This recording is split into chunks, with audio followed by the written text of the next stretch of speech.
Apicultura. Essa é inédita aqui nessa bancada desse podcast. Você que é fã do agronegócio, assim como eu, sabe que sem abelhas não existe agricultura. Então, para isso, a gente trouxe um especialista aqui no assunto, né? Alguém que sabe o conteúdo, né? Que domina a informação, porque eu só sei falar de horta aqui, de soja, de milho, de boi.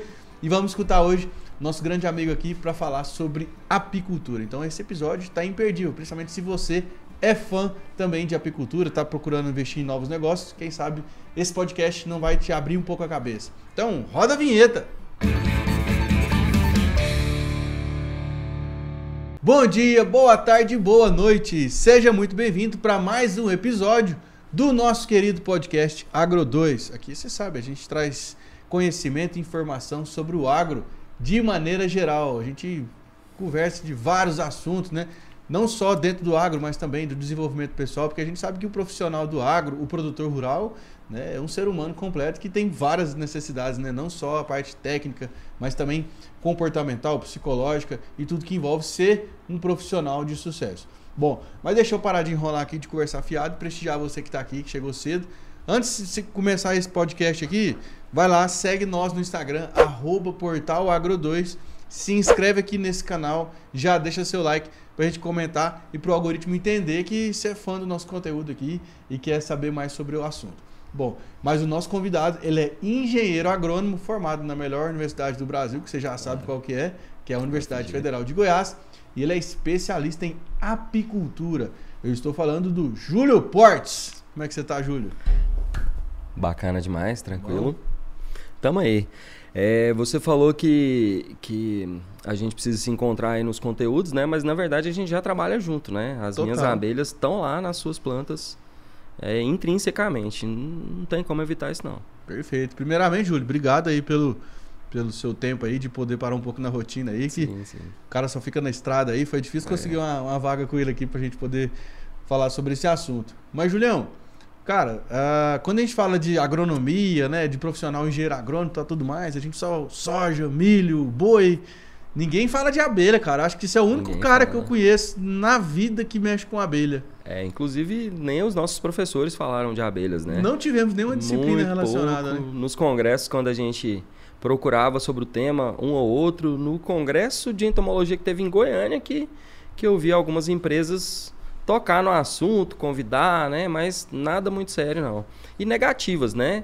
Negação, assim, de que esses agrotóxicos que estão aí têm interferência, né? Ninguém falou mais do que não há correlação entre agrotóxicos e abelhas, né? Mas nada científico, embasado. Começaram a surgir agora que ficou sério, né? Porque em 2016 as abelhas entraram pela primeira vez em processo de extinção, né? Isso nunca foi aguardado, né? Porque as polinizadoras são as responsáveis pela existência de 92% dos alimentos. 92 em 100 alimentos que vêm à nossa mesa. Isso tudo? Está relacionado com a polinização.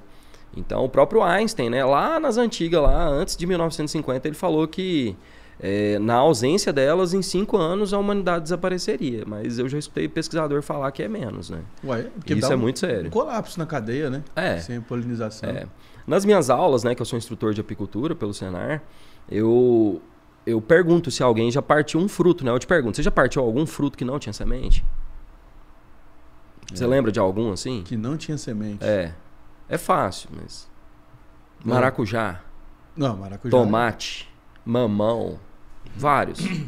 Então, tipo assim, eu brinco que a cada vez que você abre um fruto e não tem semente lá dentro, você acabou de mostrar o fim do mundo, entendeu? Pra nós, né? Porque... Como é que vai multiplicar, né? Nós somos uma massa bacteriana por cima da terra aqui e é temporária, é coisa rápida, né, velho? Mas a questão é o seguinte, é que sem polinizadoras, né? Tipo, imagina se aquele fruto que não teve uma polinizadora visitando, um polinizador, né? Que até o vento é um agente. E você pôs aquele fruto lá na sua arca lá para sobreviver, lá num lugar que você ia começar tudo, né? Uma nova terra, né? Um novo plantio, alguma coisa assim, né? Uma catástrofe aconteceu e você levou um de cada fruta. E chegou lá, você partiu o maracujá e não tinha semente, né?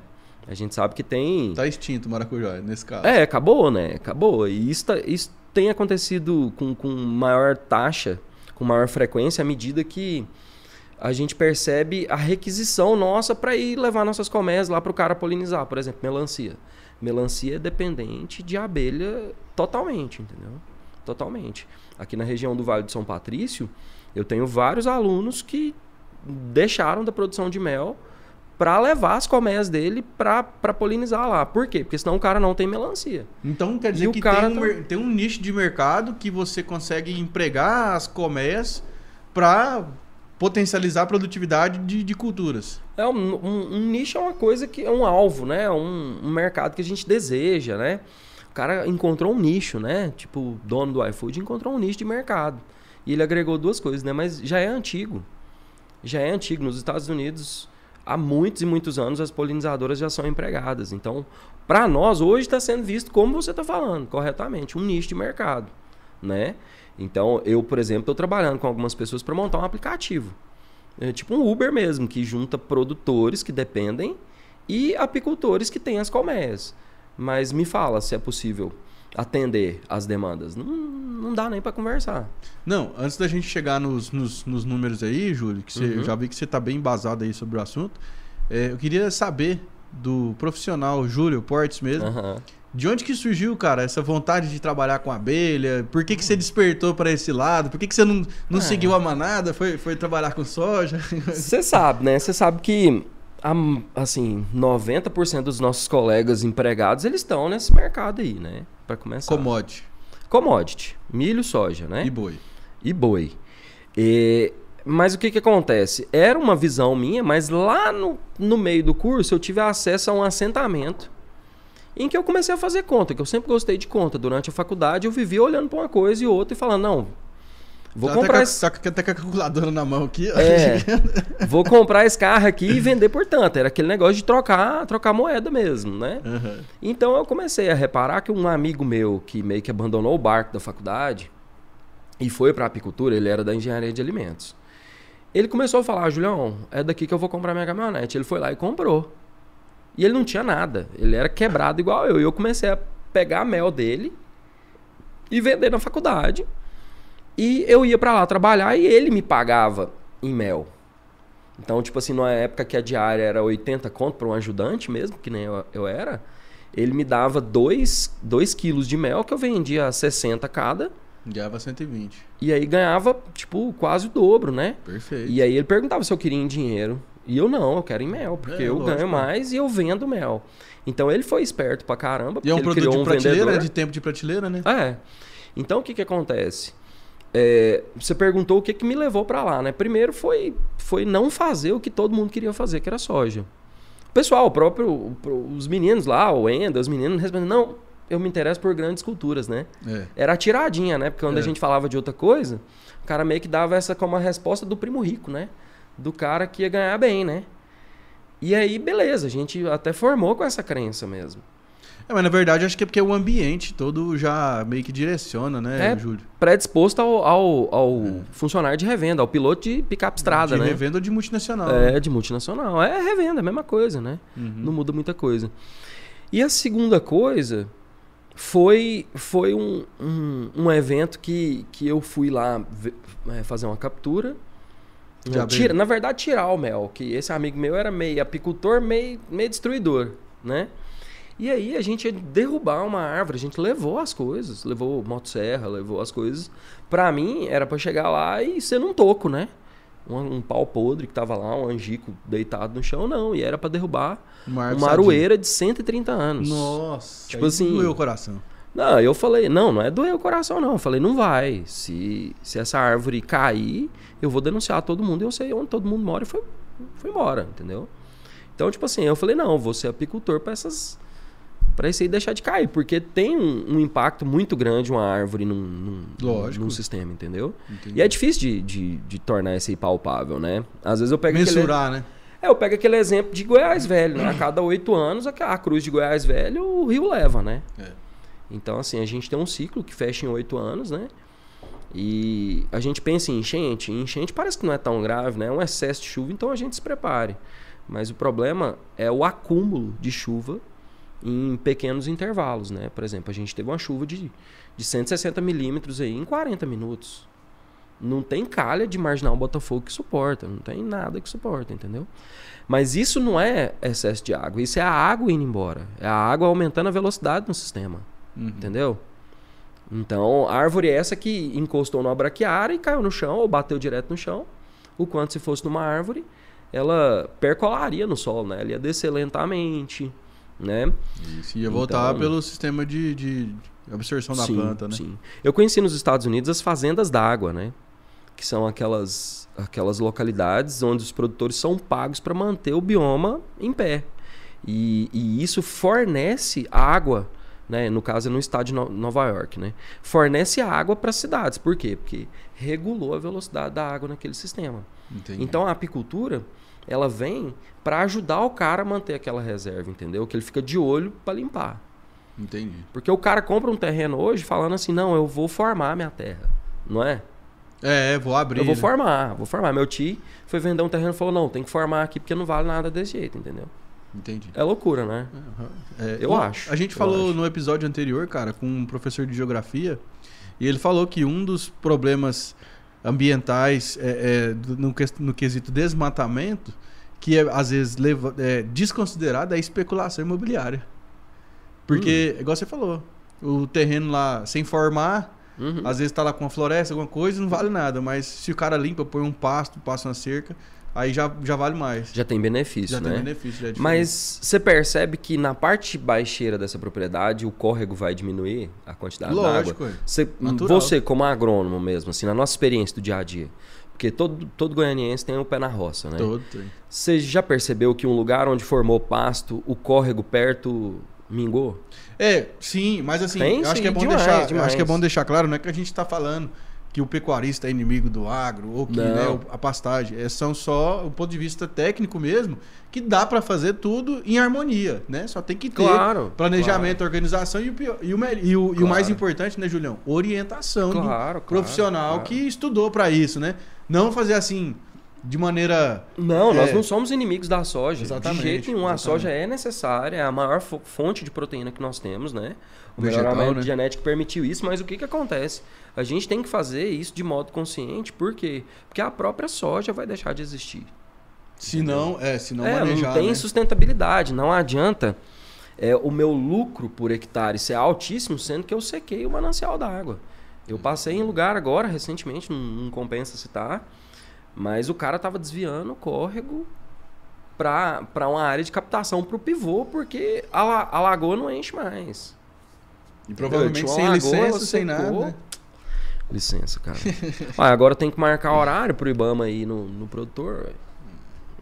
Não vejo necessidade de licença, né? Julião, agora vamos falar de financeiro. Trabalhar com ovelha. Trabalhar com abelha. Trabalhar com abelha é lucrativo? É rentável?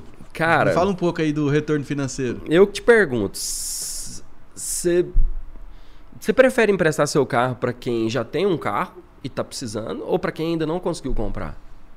Para quem já tem um carro. Para quem já tem um carro, né, cara?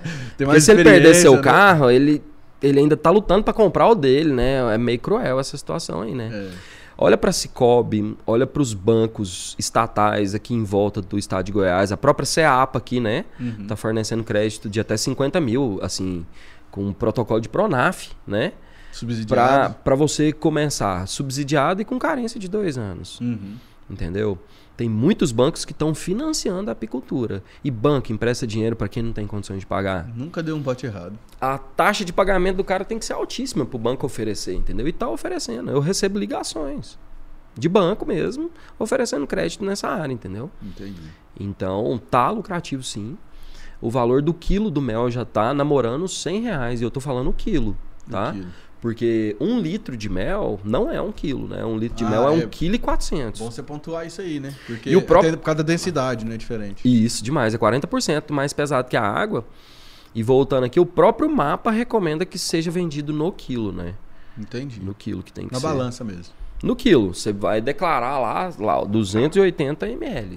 E como é que é a produtividade? Assim, que tamanho de enxame que fala? Que eu tenho que ter? Sim, é um enxame, uma colmeia. Uma colmeia. Então, a gente tem uma média, assim, absurda, assim, da realidade, que é 19 quilos por pessoa em 2021. Por colmeia. Em 2021. Por exemplo, se você tinha 10 colmeias, era de se esperar que você tirasse por volta dos 190 a 200 quilos. Por ano. Por ano, né? Então, agora nós viemos trazer uma apicultura de alta tecnologia, né? Eu sou professor extensionista do Senar e a gente traz uma taxa ali por volta dos 100 a 110 quilos por colmeia ano. Caramba! Né? 5 vezes mais. 5 vezes mais, no mínimo. Agora, saiu um dado falando que o estado de Goiás está acima da média de crescimento na apicultura de 11,2%. 11,21% de aumento de adesão de novos apicultores à atividade, né? Então, isso é um trabalho nosso, um trabalho de extensionismo nosso. A Emater está fazendo alguma coisa aí, distribuindo uns kits e atuando aí, mas substancial mesmo é o Senar, né?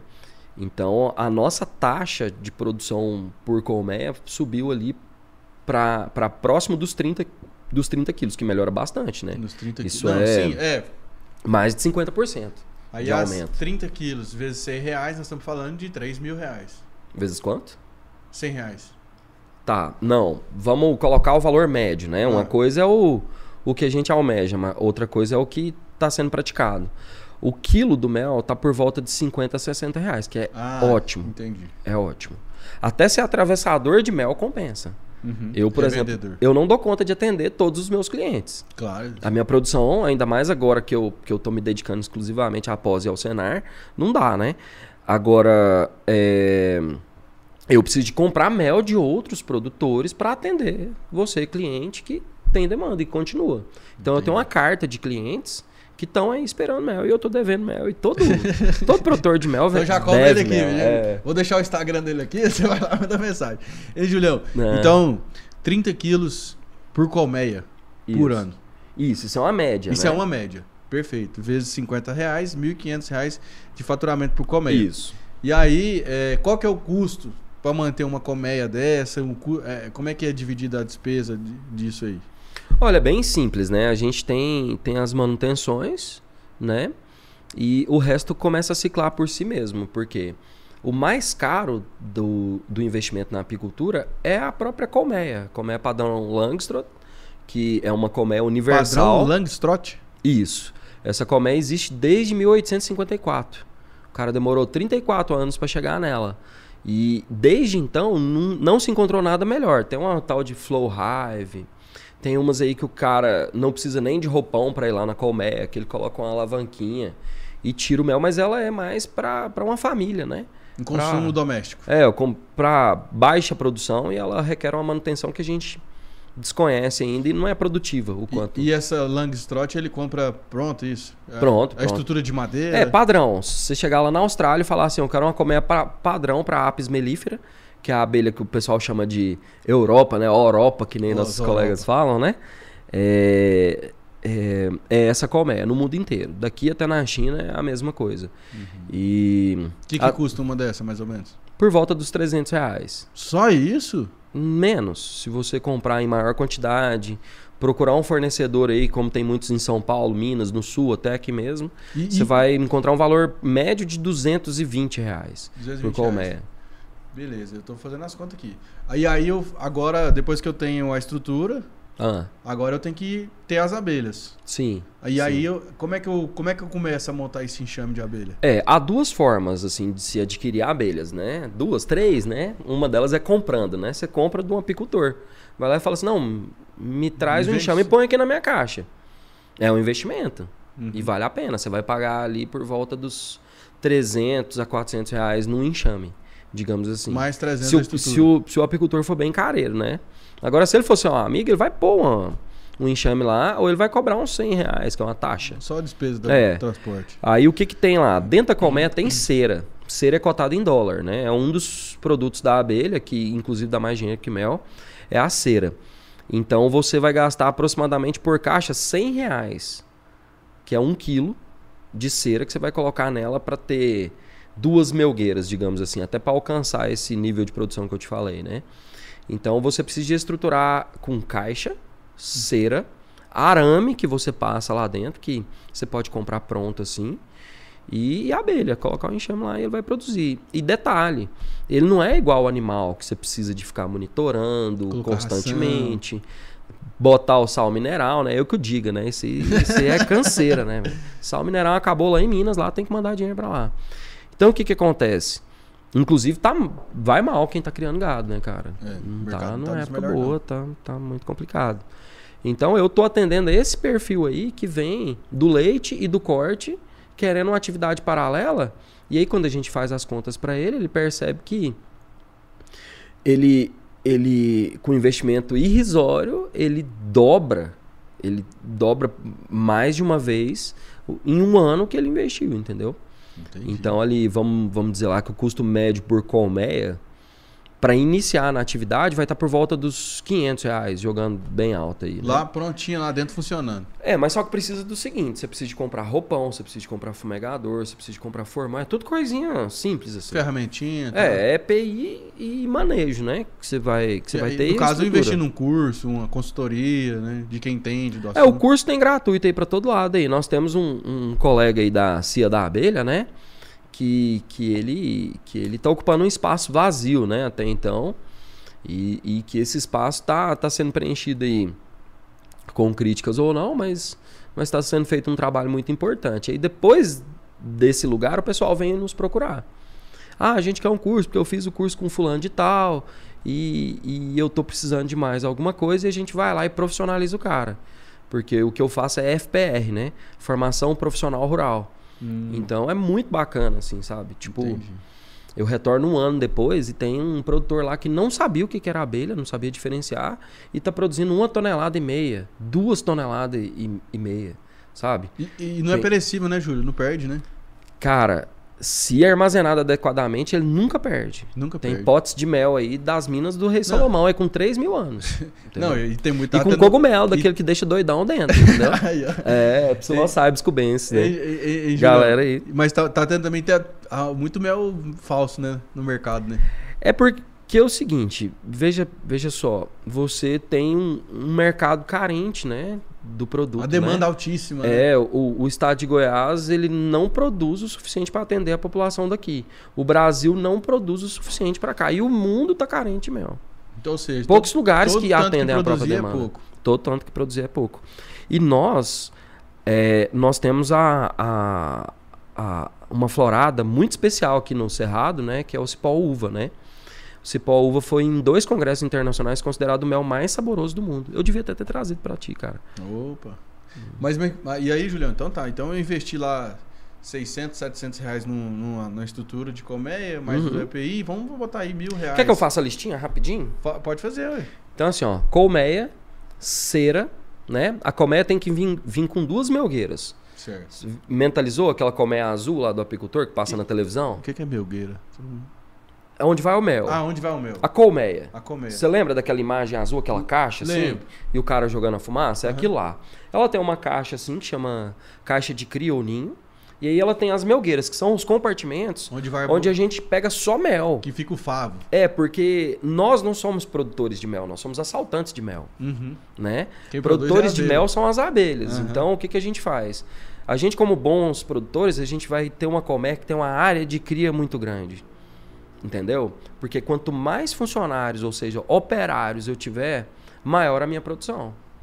Então a média aí das colmeias é colmeias com 40 mil abelhas. E aí com a apicultura intensiva, a gente vai para 120 mil abelhas. E aí, meu amigo, você que se vire para colocar a melgueira em cima. Posso te mostrar fotos aqui de colmeias com 9 melgueiras. Caramba. 9 melgueiras vezes 12 quilos. Putz. Vezes R$60. Entendeu? E não dá para quem quer. O cara do caminhão vem buscar.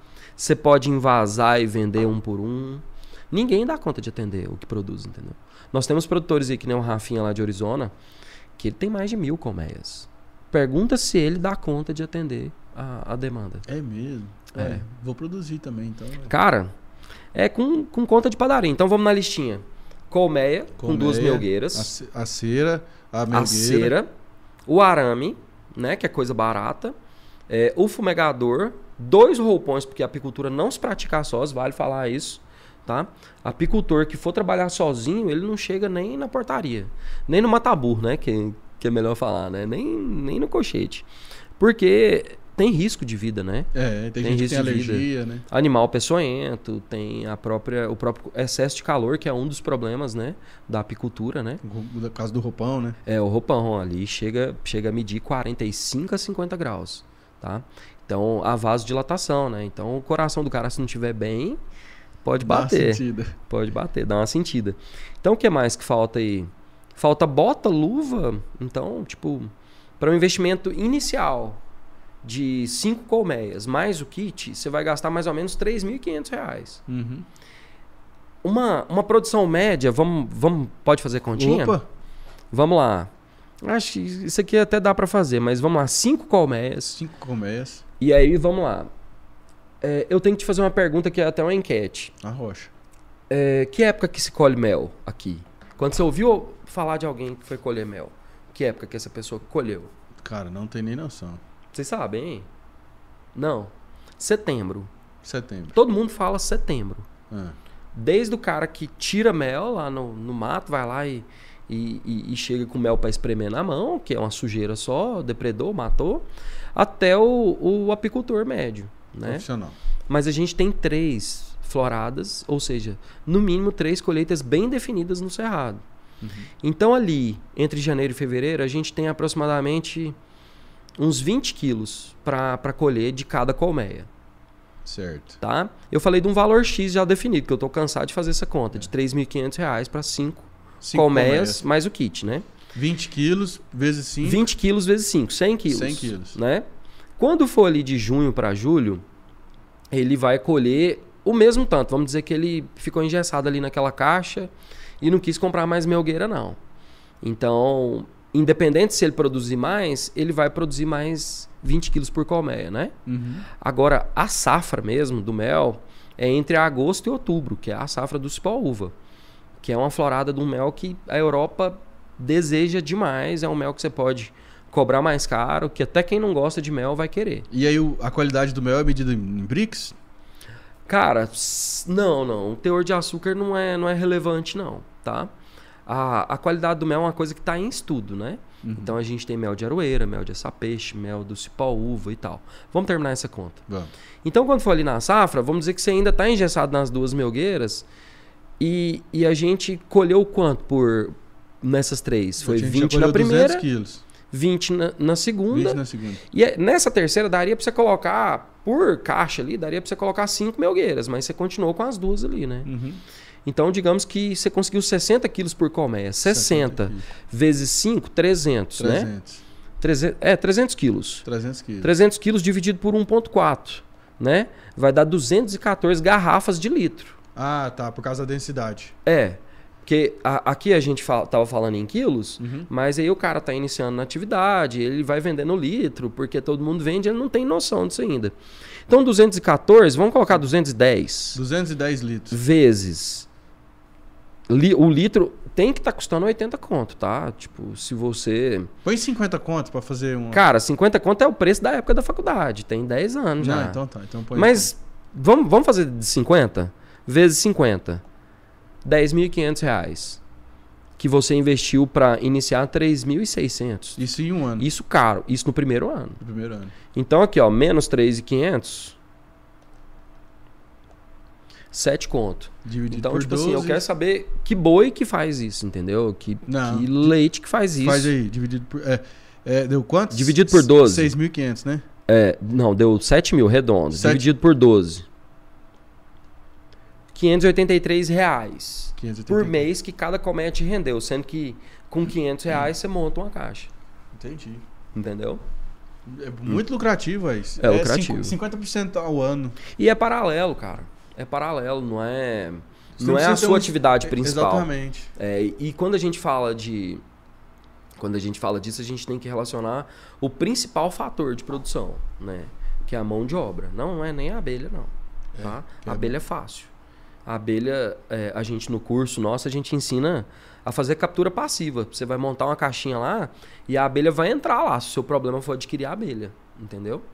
E, eu não tenho roça, eu não tenho chácara. Não, aqui na cidade vai entrar essas abelhas. Porque elas estão invadindo a cidade. Demais.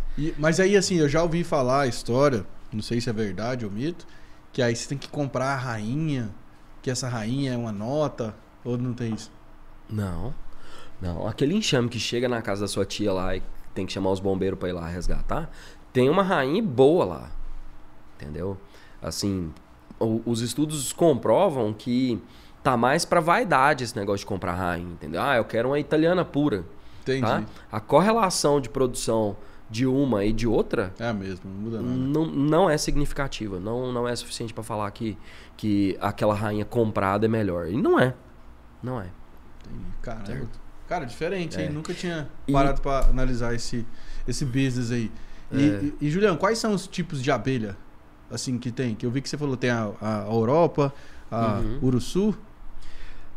Nós temos 3.200 tipos, né? Por exemplo, eu tenho uma jataí lá no muro lá de casa, né?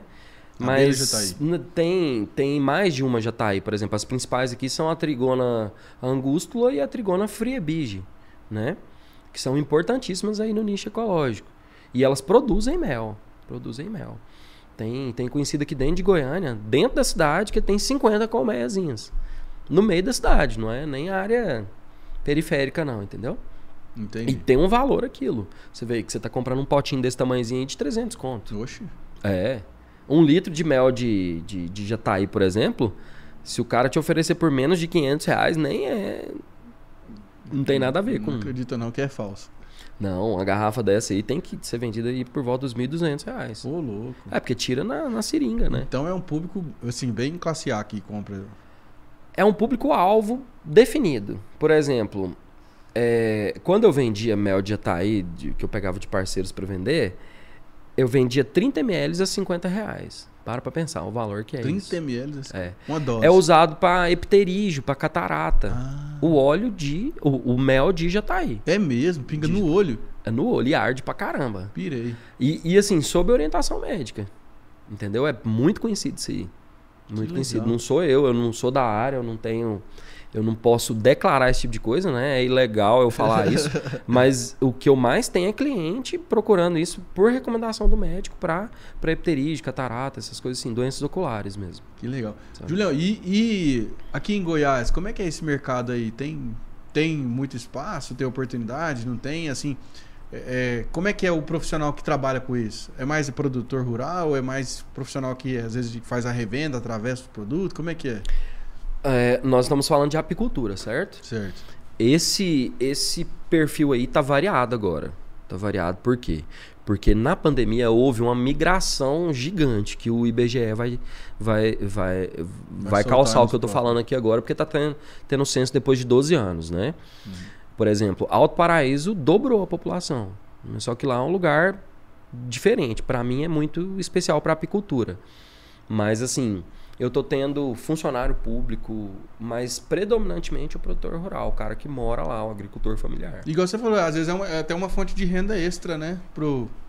Pra propriedade rural, que não precisa ser o core business, né? Dele. E eventualmente pode passar a ser, né? Porque já que o investimento é tão baixo e a despesa inexiste, né? Assim, depois que você estabeleceu, aí eu tenho que só ficar colocando cera lá, a cera. Não, a cera é uma coisa que você troca anualmente. Anualmente. Até a rainha você troca. Né? Quando eu falei para você que o principal insumo da apicultura é a mão de obra, né? Eu falo isso com propriedade, por quê? Porque não adianta você investir nas colmeias. Tem que ter também um conhecimento para lidar com elas. Porque tá cheio de colegas seu aí que falam, não, meu pai tem umas caixinhas lá em casa. Aí quando é que ele olhou lá? Não, ano passado. Isso aí não é apicultor, isso aí é proprietário de caixa. Entendeu? Assim como o dono da fazenda, geralmente ele não é tirador de leite, né? Entendi. Então, o que acontece? A apicultura, ela requer uma atenção, mas essa atenção é leve. O maior esforço da apicultura é o calor, tá? E aí, quando a gente vai colher, eu recomendo, contrate alguém para te ajudar a carregar, né? Para carregar o peso para você, porque é a parte suada da apicultura. Entendi. Mas o principal... ao longo do ano aí, não vai te ocupar, assim, contando dias de 8 horas, não vão te ocupar 20 dias. Se você tiver até umas 30 colmeias. No ano? No ano. Nossa, é nada. Então, tipo assim, o cara vê isso como uma forma dele sair do leite. do leite que o laticínio tá pagando agora R$1,70 para ele e no mercado tá ali. R$10. Você faz compra, né, cara? 10 conto. Eu paguei R$11 no leite esses dias. Entendeu? Porque a gente sabe o que tem ali e a gente vai comprar alguma coisa que presta, né? Lógico. Pelo menos a nossa formação dá essa capacidade de saber o que tá comprando, né? Eu levo calculadora para comprar ração de cachorro, né? Então, tipo assim, isso aí é interessante. Então, é uma pedida nova e que é profissão do futuro. É profissão do futuro. Julião, e tem algum estudo também, você já notou alguma coisa que a gente estava falando aqui antes no offline, aqui nos bastidores, que também tem um impacto na produtividade da soja, por exemplo? Sim. Então, a região que tem assim muitas colmeias podem influenciar positivamente a soja. Sim, com certeza. A soja, ela se autofecunda, mas a presença de polinizadores ali, elas vão aumentar a taxa de fecundação e vai promover um enchimento de grãos não, um enchimento de bagem, uma quantidade de fruta a se colher, de grãos a se colher aumentado. Por exemplo, na abóbora, a gente pode aumentar 28% da produção. Caramba! O café, ele chega a aumentar 29%. Caramba! Né? Tem um estudo agora, novo, recente, atual, sério, da Unesp de São Paulo, que apresenta 28% de incremento produtivo na soja. Puta. Mas quem que é o produtor, o apicultor que vai levar as colmeias dele para enfrentar combate preventivo, né, de doenças da soja, né? Porque tem, né? Um inseticida, né? A gente tem um problema muito grande do cara que dá uma volta na propriedade, faz uma prescrição de defensivo e ela não é real, né? A gente sabe que o perfil dos nossos agrônomos aí não tem tempo para bater pano e fazer contagem de lagarta por saber se é nível dano econômico ou não, né? Não tem dano econômico, cara. Dano econômico, você pergunta pro cara para ver se ele faz. Ele não faz, eu já cheguei e perguntei. É difícil de fazer. Tem muito profissional bom, eu tenho colegas bons que fazem, né?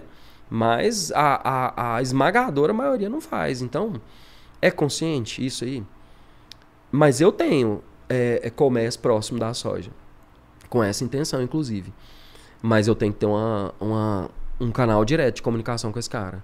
Com o gerente, ou com o dono, ou com o agrônomo. Qualquer coisa lá, ele tem que te avisar pra você parar. Não, porque sem tirar minhas colmeias do lugar, eu vou lá e prendo as minhas abelhas, né? Tem uma ferramenta que chama tela de escape invertido, né?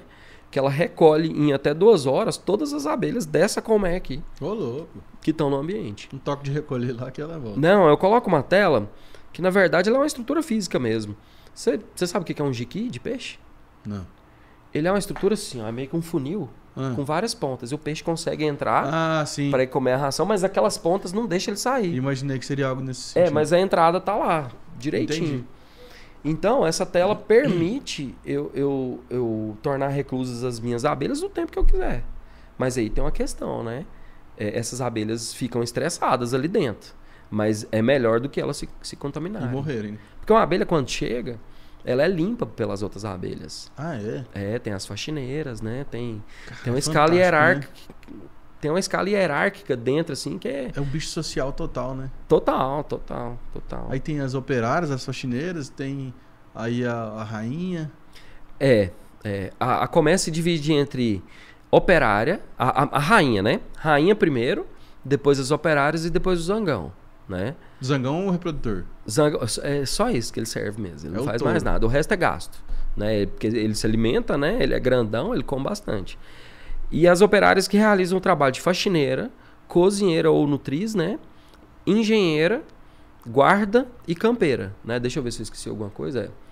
Faxineira, cozinheira, construtora, guarda e campeira. Elas mesmo que já se estabelecem lá? Sim, por idade. Por idade mesmo. Cada idade você tem uma função. Ela nasce faxineira, ela tem que comer o resto do nascimento dela, né? E ela sai fazendo isso, ela come resíduos ali. Essa faxineira também vai expulsar uma abelha que morreu, né? Vão jogar o cadáver dela fora, né? Vai limpar a colmeia mesmo, né? Aí depois vem a cozinheira, que ela manipula os alimentos, ela veicula mel para as crias, né? Ela produz, ela é real. A fase de cozinheira é muito importante também porque ela tem uma glândula chamada pineal dentro da boca, junto com a glândula salivar. E ela expele, ela regurgita essa geleia real na boca da rainha. Então tem grupos de nutrizes que perseguem a rainha para alimentar ela, entendeu? 24 horas por dia, que é a carga horária delas de trabalho, né? Porque elas não param, né? Elas não dormem. Não. São 21 dias para nascer, 21 dias dentro da colmeia trabalhando 24 horas por dia e 21 dias como campeira e morre. Então são 42 dias úteis, né? O tempo de trabalho de uma abelha que visita o quê? 40 milhões de flores, né? 40 milhões. E aí ela... Então o ciclo de vida dela é mais ou menos 60 dias. 60... Sim. Da postura da rainha até a morte vão ser 63 dias, né? 21 dias de gestação. Aí ela nasce como uma adulta. Aí ela é uma adulta operária com a primeira função, que é faxineira. E depois segue. Cozinheira, construtora, guarda e campeira e morre. Entendi. Entendeu? Que legal, cara. Fascinante, hein? E só um teminha, assim, meio que fora do nosso assunto, assim, de hierarquia social, né? Que o pessoal fala que aquela abelha brava, ela é a abelha africana. Já ouviu isso? Não, nunca ouvi. Não. O tratorista tá lá com a roçadeira lá no meio do pasto lá, e ele foi atacado por abelhas, e aí ele vai reclamar delas como africanas, entendeu? Ele fala, aquela pequenininha assim, ó. E aí tem uma lá no seu quintal que é mansa, que não pegou ninguém, que tá lá de boa. E você quer que captura, mas você não tá preocupado. Aquela lá você chama de Europa. Ah, é? A diferença é que uma se instalou recentemente e a cera dela é nova, então ela vai gerar abelhas maiores. Agora, aquela que tá lá no cupim há muitos anos lá, a cera é bem velha e o alvéolo fecha o calibre. Então ela vai gerar abelhas menores. E as abelhas menores, né? Assim, fazendo uma analogia com aquela coisa machista que fala que as baixinhas são mais bravas, né? As abelhas menores são mais bravas. São muito mais bravas e violentas, né? E as nossas abelhas não são europeias. As nossas abelhas são africanizadas, que é uma mistura de europeias e africanas trazidas pelo Ministério da Agricultura, né? Que a gente trouxe em 1954. Caramba, Julião. Cara, fiquei encantado aí. Como é que faz pra encontrar mais informação aí sobre esse universo aí, sobre esse mundo? Cara, os grupos aí, a própria internet, tem muita gente bacana aí no YouTube aí que tá divulgando conhecimento, né? E tomar cuidado, né? Porque tem muita gente que tá divulgando conhecimento a troco de muito dinheiro, né? Aqui em Goiânia mesmo é uma realidade isso. Mas é bom, traz gente pra área e é difícil ter uma experiência na apicultura e não querer trabalhar com apicultura, entendeu? Porque além de rentável, é sustentável e é valioso. Com certeza. É valioso.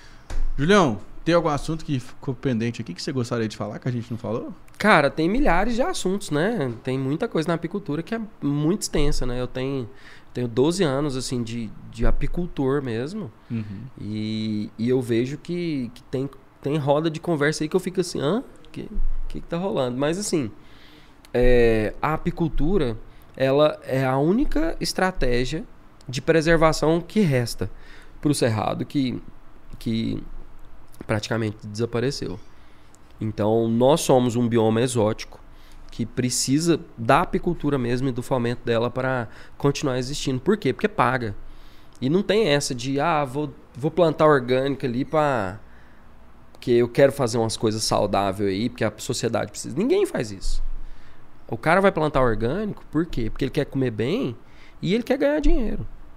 Se o cara não pagar as contas, ele não faz graça, ele vai passar o correntão em tudo, igual está acontecendo. Uhum. Então a gente precisa de um fomento para o cara do campo, que na maioria é o agricultor familiar. Entendeu? 90%. Não, 88%. 88%. Né? É meu público. A gente precisa desse cara lá, porque ele é responsável por quase 90% do que a gente come. Perfeito, entendeu? Concordo. Né? Porque ninguém comeu soja hoje, né? Diretamente. Por enquanto, né? Por enquanto, né? Vamos ver. Que começar a faltar proteína, né? A gente vai comer soja aí. Julião, cara, sensacional. Satisfação, cara. Obrigado. Foi uma honra vir aqui, cara.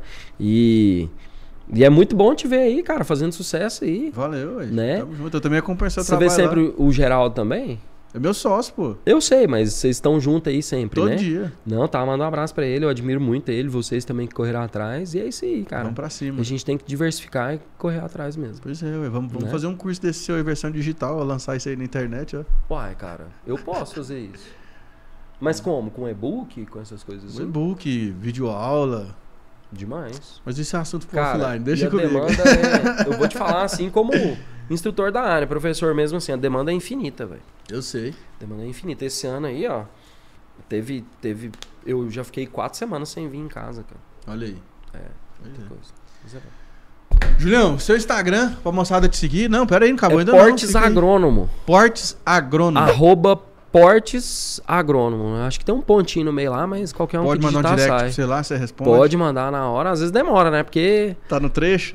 Não. É porque é muita gente, né, cara? Vai ficando conhecido, né? E eu não tenho muito tempo de promover lá, mas graças a Deus tá rendendo. Tá... Cada publicação que faz vende uma grana lá de mel e dá certo, cara. É Pois bom. É É bom. É isso aí, moçada. Esse aí foi o Júlio Portes. Um assunto... Olha aí, que fantástico esse podcast. É bacana. Um dos melhores aqui que a gente já gravou. Ó, Porque é um assunto interessantíssimo, né? E o Julião domina demais o assunto, tem muito conhecimento, né? Provavelmente, futuramente, quem sabe a gente marca um outro episódio para falar de outros assuntos Claro. também, né? Mas é isso aí, obrigado você que assistiu até agora nosso episódio. Faz o seguinte, paga nós aí, ó. Inscreve no canal, deixa seu like, comenta, compartilha. Olha só, insights maravilhosos, eu tenho certeza que surgiu aí na sua cabeça depois que você assistiu ou escutou esse podcast, né? Que tá aí nas principais redes de transmimento de informação aí pela rede. Fechou? Tamo junto e até a próxima. Tchau, tchau.